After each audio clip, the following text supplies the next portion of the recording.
Mapagpalang araw po sa inyo, Sir Neb.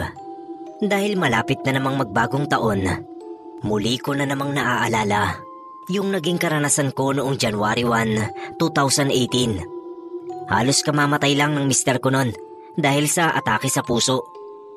Wala pa man siyang 40 days. Kaya naman, parang wala akong ganang i-celebrate ang Pasko at bagong taon. Ang balak ko talaga ay matulog lang.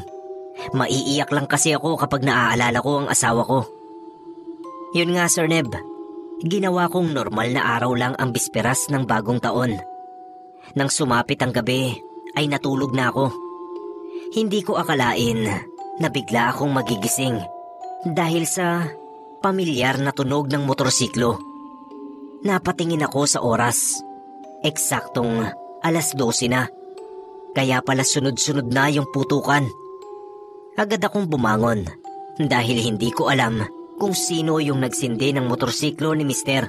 Bigla tuloy akong naiyak dahil naaalala ko na paborito niyang gawin yon tuwing sasalubong kami sa bagong taon. Yung pagpapaandar niya sa kanyang motor. Lumang model ng motor yon, pero sobrang ingay kapag pinaandar. Paglabas ko sa garahe, napanganga na lang ako nang makitang sumisindi mag-isa yung motor. Pagkatapos, biglang umalingasaw yung amoy ng paboritong pabango ng asawa ko. Hindi ako makaramdam ng kahit konting takot, Sir Neb. Pagkus, lumapit pa ako sa motor habang patuloy yung paghagulgol ko.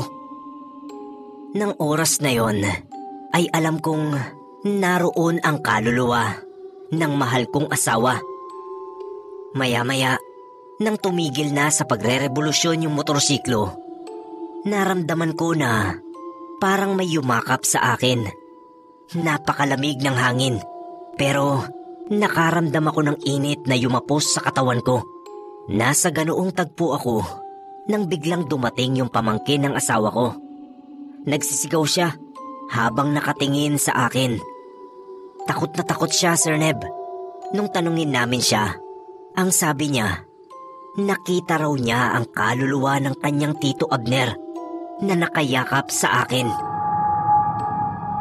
Hanggang sa huling pagkakataon, Sir Neb, ipinaramdam sa akin ng aking asawa ang mainit niyang pagmamahal kahit pa isa na lamang siyang kaluluwa.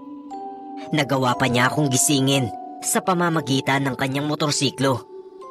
Hindi lang ako nagising ng literal, kundi nagising din ako sa katotohanan na kailangan ko nang magpatuloy mabuhay kahit pa wala na ang asawa ko.